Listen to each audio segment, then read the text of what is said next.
إن الحمد لله نحمده ونستعينه ونستغفره ونؤمن به ونتوكل عليه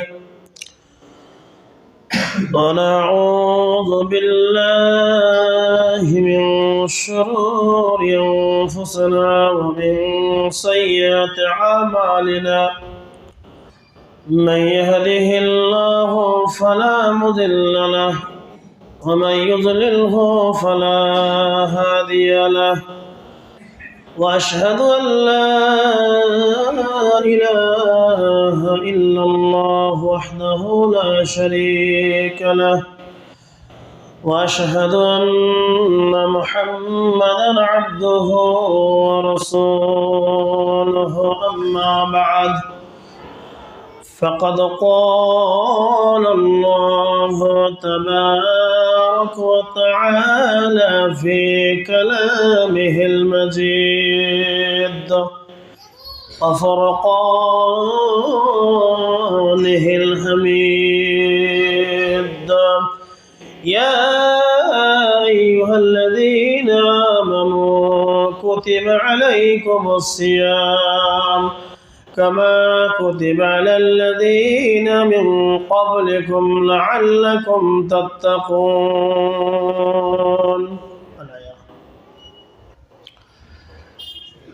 عن أبي هريرة رضي الله عنه قال: بينما نحن جلوس عند النبي صلى الله عليه وسلم إذ جاء رجل فقال: يا رسول الله صلى الله عليه وسلم هلكت. قال: ما لك؟ قال: وقعت على امرأتي وأنا صائم. قال: هل تجد رقبة توثقها؟ قال: لا. قال: فهل تستطيع أن تصوم شهرين متتابعين؟ قال: لا. إلى آخر الحديث. رواه البخاري.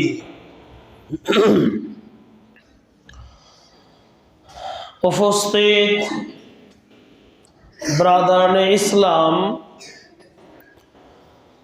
যাবতীয় গুণগান, প্রশংসা, হামদ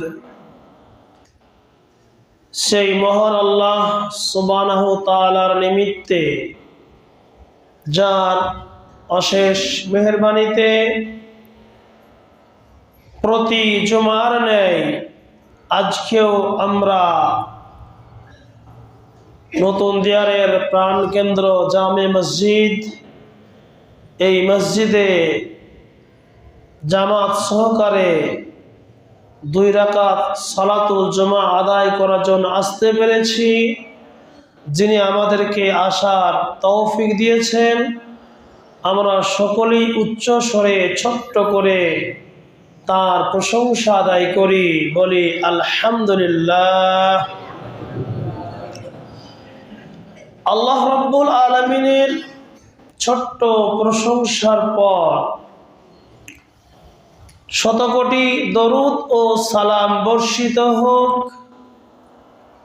নবী মক্কি, নবী মাদানী, আহমদে মুজতাবা মুহাম্মদ মুস্তাফা বলি সাল্লাল্লাহু আলাইহি ওয়াসাল্লামের উপর। আল্লাহুম্মা আমিন। সম্মানিত উপস্থিতি, আমি আপনাদের সামনে পবিত্র গ্রন্থ কুরআনুল কারীমের সুপরিচিত একটি আয়াত, যে আয়াতটা ইতিপূর্বেও আলোচনা করা হয়েছে, কুরআনুল কারীমের 183 নম্বর আয়াত, এবং তারপরে পরে সহিহ বুখারী থেকে একটা লম্বা হাদিসের প্রথম অংশ তেলাওয়াত করেছি, হাদিস নাম্বার 1936। এই কোরআনের আয়াত এবং এই হাদিসকে বিষয়বস্তুর কেন্দ্রবিন্দুর মধ্যে রেখে আজকে যে গুরুত্বপূর্ণ বিষয় নিয়ে আলোচনা করব সে বিষয়টি হচ্ছে সিয়াম ভঙ্গের কারণ এবং তার কাফারা কি। অর্থাৎ নিজ ইচ্ছায় যদি সিয়াম নষ্ট করে দেওয়া হয়, স্বেচ্ছায় যে রোজাগুলো আমরা নষ্ট করে দিচ্ছি, তার কি বিধান রয়েছে, তার কি কাফার রয়েছে বা তার কি করণীয় রয়েছে, এই সম্পর্কে আলোচনা করব ইনশাআল্লাহ।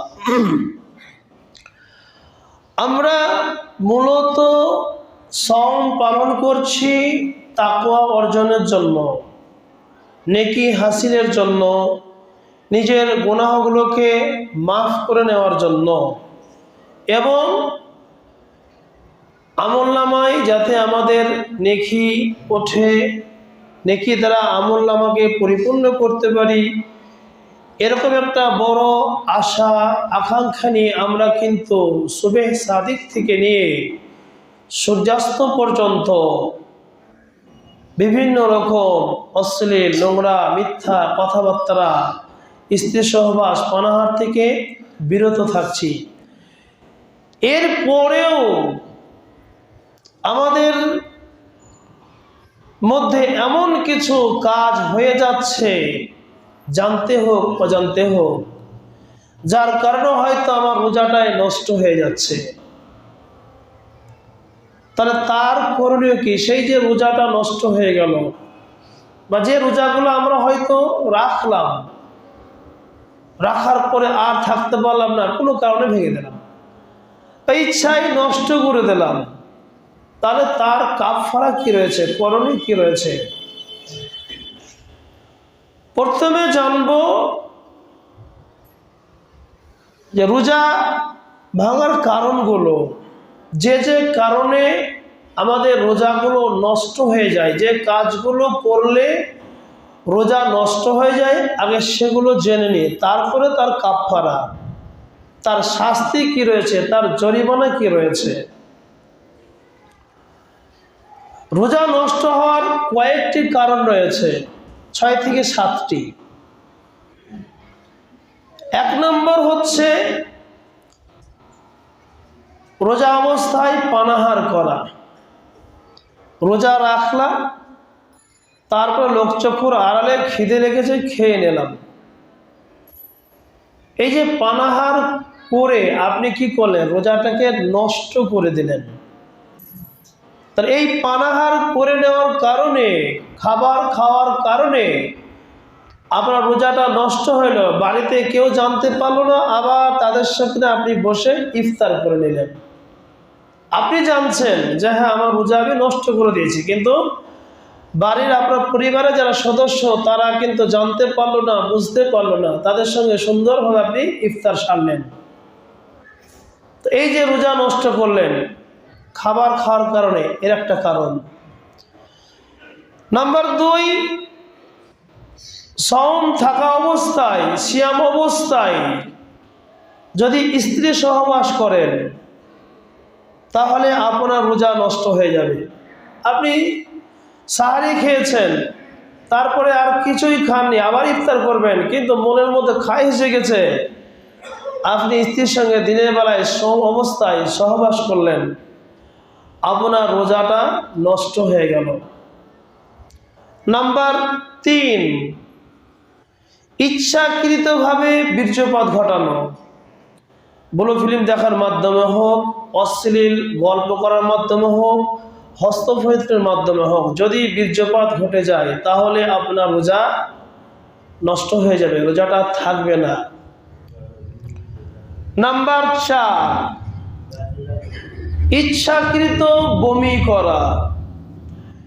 এক হয়তো গ্যাস হয়ে গেছে, গা বমি করছে, বমি হয়ে গেল,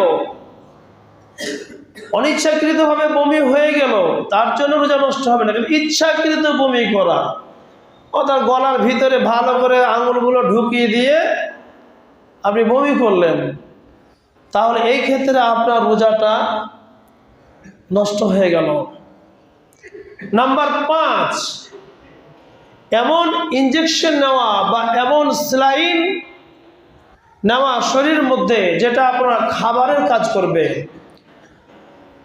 তাহলে সেই ক্ষেত্রে রোজা নষ্ট হয়ে যাবে। কিন্তু সাধারণ ইনজেকশন নিলে রোজা নষ্ট হয় না।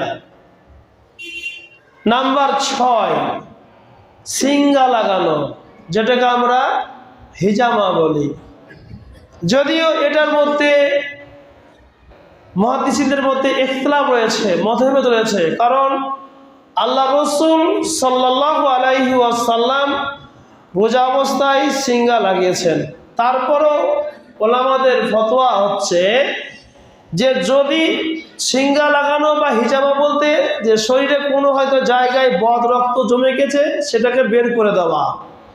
তো যদি শরীরে এক জায়গায় এরকম হয়, বদ রক্ত জমে যায়, সেটা বের করে নিলে রোজা নষ্ট হবে না। কিন্তু শরীরে দেখার অসংখ্য জায়গায় এরকম হয়ে গেছে, বদ রক্ত জমে গেছে, গুটি গুটি গুটি হয়ে জমে গেছে, তো সারা শরীর থেকে যখন আমি সমস্ত ওই জায়গাগুলো থেকে বদ রক্ত যদি বের করতে যান তখন কিন্তু আপনার রোজাটা নষ্ট হয়ে যাবে।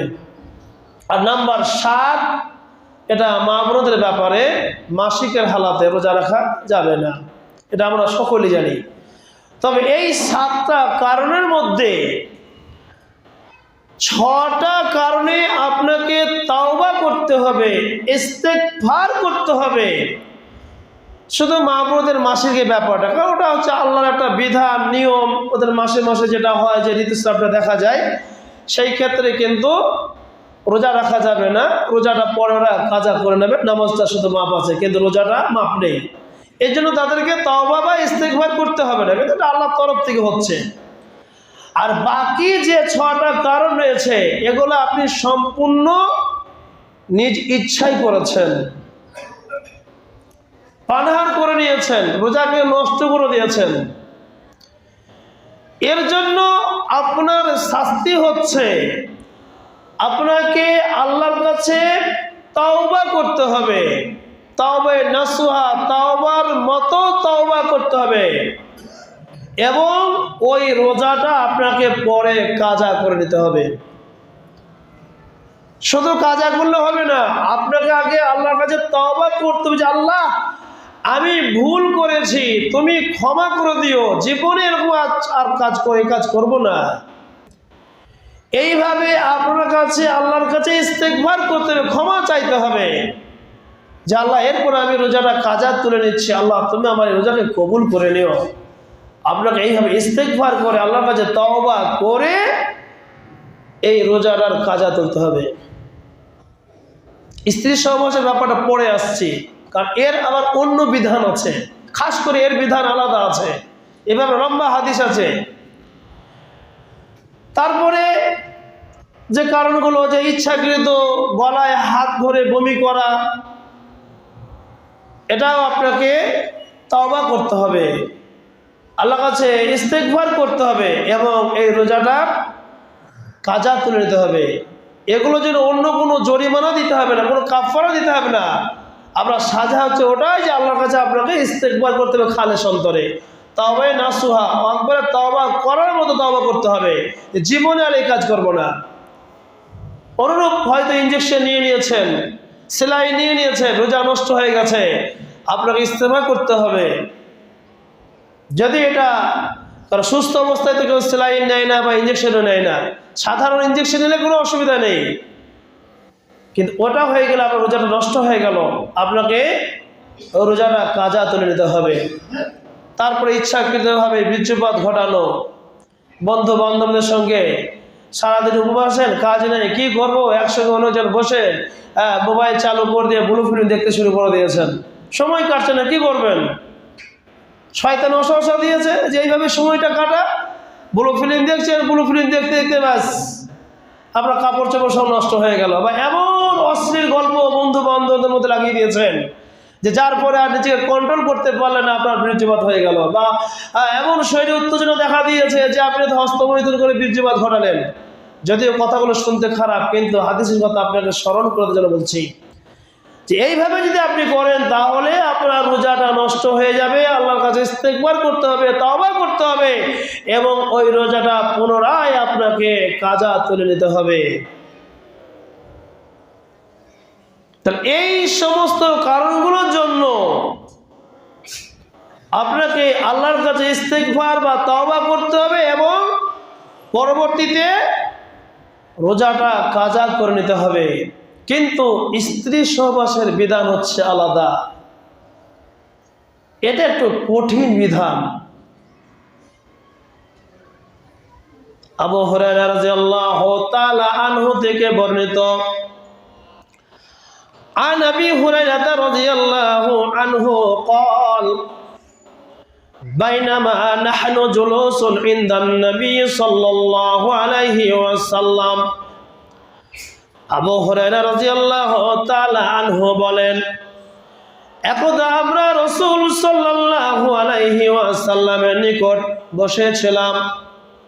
বাইনামা নাহনু জুলুসুন ইনদান নবী সাল্লাল্লাহু আলাইহি ওয়াসাল্লাম ইয জাআ রাজুলুন, এমত অবস্থায় এক ব্যক্তি সেখানে উপস্থিত হলো, সে এক ব্যক্তি সেখানে আসলো। ফাকাল ইয়া রাসূলুল্লাহি সাল্লাল্লাহু আলাইহি ওয়াসাল্লাম, সেই ব্যক্তি এসে আল্লাহ রাসূল সাল্লাল্লাহু আলাইহি ওয়াসাল্লামকে সম্বোধন করে বলল, ইয়া রাসূলুল্লাহ, হে আল্লাহ রাসূল সাল্লাল্লাহু আলাইহি ওয়াসাল্লাম, হালাকতু, আমি ধ্বংস হয়ে গেছি, আমি বরবাদ হয়ে গেছি, আমি নিজেকে ধ্বংস করে দিয়েছি, নিজেকে বরবাদ করে দিয়েছি। ক্বালা রাসূলুল্লাহ সাল্লাল্লাহু আলাইহি ওয়াসাল্লাম, আল্লাহ রাসূল সেই ব্যক্তিকে বললেন, মা লাকা, তোমার কি হয়েছে, কি কারণে তুমি ধ্বংস হয়ে গেছো, কি কারণে তুমি বরবাদ হয়ে গেছো, তোমার কি হয়েছে, কি হয়েছে? ক্বালা, তখন সেই আগন্তুক ব্যক্তি বলল, ওয়াকাতু আলা ইমরাতি ওয়া আনা সাইমুন, হে আল্লাহ রাসূল সাল্লাল্লাহু আলাইহি ওয়াসাল্লাম, আমি সিয়াম অবস্থায় স্ত্রীর সঙ্গে মিলিত হয়েছে তথা স্ত্রীর সঙ্গে আমি সহবাস করে ফেলেছি। এজন্য সেই ব্যক্তি নিজের ভুল বুঝতে পেরেছে এবং তার সঠিক বিধান নেওয়ার জন্য, সংশোধন হওয়ার জন্য রাসূল সাল্লাল্লাহু আলাইহি ওয়াসাল্লামের কাছে চলে আসছে যে দেখি আল্লাহ রাসূলের কাছে যাই, নিশ্চয়ই এর একটা কোনো সংশোধনের ব্যবস্থা হবেই হবে, এর বিধান রাসূল সাল্লাল্লাহু আলাইহি ওয়াসাল্লাম অবশ্যই দেবেন, এর ফয়সালা অবশ্যই করবেন। এই জন্য তিনি বললেন যে ইয়া রাসূলুল্লাহ, আমি ধ্বংস হয়ে গেছি, আমি বরবাদ হয়ে গেছি। কি করেছি? আমি সওম অবস্থায় স্ত্রীর সঙ্গে সহবাস করেছি। এবার দেখুন আল্লাহ রাসূল সাল্লাল্লাহু আলাইহি ওয়াসাল্লাম কি বিধান দিচ্ছেন। ক্বালা, আল্লাহ রাসূল বললেন, হাল তাজিদু রাকাবাতান তুতিকুহা, একজন কৃতদাস আজাদ করার মতো ক্ষমতা কি তোমার আছে? গোলাম আজাদ করার মতো ক্ষমতা কি তোমার আছে? কৃতদাস, গোলাম সেই সময় ছিল প্রায় বাড়িতে, যারা ধনী ছিল তাদের বাড়িতে কৃতদাস বা গোলাম ছিল। আজও হয়তো যদি মনে করেন যে আপনার কাছে কোনো ব্যক্তি হয়তো 20,000 কি 30,000 টাকা দাদন হিসাবে নিয়েছে, বলেছে আস্তে আস্তে আমি আপনার বাড়িতে কাজ করে করে পরিশোধ করে দেবো। তো এবার হয়তো আমি এই অবস্থায়, সিয়াম অবস্থায় স্ত্রীর সঙ্গে সহবাস করে ফেলেছি, তো আমার এবার করণীয় প্রথম কাজ হচ্ছে কি, যে আমার ক্ষমতা আছে, প্রথম বিধান সেটা কি? কৃতদাস আদাজ করা। তো আমি গিয়ে আপনাকে বললাম যে ভাই, আপনার কাছে যে লোকটা 30,000 টাকা নিয়েছিল তার বিনিময়ে আপনার বাড়িতে কাজ করছে, আমি ওই টাকাটা ওনার পক্ষ থেকে পরিশোধ করে দিচ্ছি, আপনি ওনাকে মুক্ত করে দেন, ওনাকে আপনি স্বাধীন করে দেন। তো আমি আমার তরফ থেকে টাকাটা দিয়ে ওই ব্যক্তিকে স্বাধীন করে দিলাম এবং বললাম এবার তুমি নিজের মতো জীবনযাপন করো। অর্থাৎ ওর কাছে পরাধীন হয়েছিল, ওর অধীনে ছিল, ওর অধীন থেকে ওকে মুক্ত করে দিলাম। এ হচ্ছে কৃতদাস বা গোলাম আজাদ করা। তো এরকম ক্ষমতা কি আল্লাহ রাসূল বলছেন তোমার আছে? সেই সামর্থ্য কি তোমার আছে? ক্বালা, সেই ব্যক্তি বলল লা, হে আল্লাহ রাসূল, সে ক্ষমতা আমার নেই, সে সামর্থ্য আমার নেই যে একটা কৃতদাস বা একটা গোলাম আজাদ করব, এই ক্ষমতা আমার নেই যে এই কৃতদাস বা গোলাম আজাদ করে কাফারার মাধ্যমে আমি সংশোধন হব, এ ক্ষমতা আমার নেই। ক্বালা, আল্লাহ রাসূল বললেন, ফাহাল তাস্তাতিউ আন তাসুমা শাহরাইনি মুতাতাবিআইন, তুমি কি এক নাগারে 2 মাস তথা 60টি রোজা রাখতে পারবে? তোমার যেহেতু গোলাম আজাদ বা কৃতদাস আজাদ করার ক্ষমতা নেই, তাহলে কি তুমি এক নাগারে 60টা রোজা রাখতে পারবে? শাহরাইনি মুতাতাবিআইনি, এক নাগারে রাখতে হবে। মাঝখানে যদি একটা ছেড়ে দেন বিপদ আছে। আবার হয়তো 29টা রাখলেন, দিয়ে বলো থাক থাক, দুটো আবার 2 দিন পরে রাখবো বাকিগুলো, না, আবার আপনি যেদিন শুরু করবেন সেদিন থেকে আবার আপনাকে 60টা রাখতে হবে। কথা মাঝখানে ছাড় দেওয়া যাবে না, একটানা আপনাকে 2 মাস ধরে রাখতে হবে। 58 রেখে দিয়েছেন, 59টা রেখেছেন, দিয়ে ভাবলেন যে আরে একটা 2 দিন পর করব, চলবে না, আবার আপনাকে শুরু থেকে শুরু করতে হবে, এমন বিধান। তা আল্লাহ রাসূল তাকে বললেন যে তুমি কি পারবে এক নাগারে 2 মাস রোজা রাখতে, 60টা রোজা রাখতে? ক্বালা, সেই ব্যক্তি বলল, লা, হে আল্লাহ রাসূল, এক নাগারে 2 মাস তথা 60টা রোজা রাখার মতো ক্ষমতা আমার নেই, আমি পারবো না, সে ক্ষমতা আমার নেই, আমার শরীর চলছে না, পারবো না আমি। ফাকালা, আল্লাহ রাসূল আবারও তাকে বললেন, ফাহাল তাজিদু ইতআমা 60 মিসকিনান, তাহলে তুমি কি 60টা মিসকিন খাওয়াতে পারবে? তুমি গোলাম আজাদ করতে পারবে না, সে সামর্থ্য তোমার নেই। তুমি পরস্পর 60টা রোজা রাখতে পারবে না, সে ক্ষমতা তোমার নেই। তাহলে তুমি কি 60টা মিসকিন খাওয়াতে পারবে, এই সামর্থ্য কি তোমার আছে? ক্বালা লা, সেই ব্যক্তি বলল, ইয়া রাসূলুল্লাহ, এ ক্ষমতাও আমার নেই। তাহলে 3টে বিধান, 3টের মধ্যে আপনাকে একটা পালন করতেই হবে। যারা বিশেষ করে রোজা অবস্থায় স্ত্রী সহবাস করে বলে উত্তেজনার কারণে,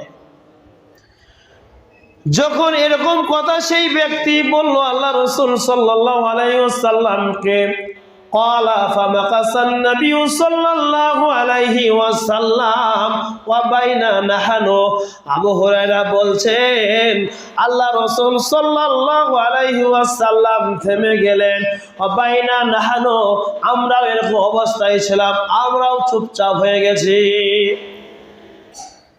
যে 3টে বিধানের কথা আল্লাহ রাসূল বলেন, একটাও পারলো না, তো আল্লাহ রাসূল থেমে গেলেন, তো আমরাও চুপচাপ হয়ে গেছি, কি ব্যাপার, একটাও পারছে না, আবার এরকম কর্ম করে ফেলেছে।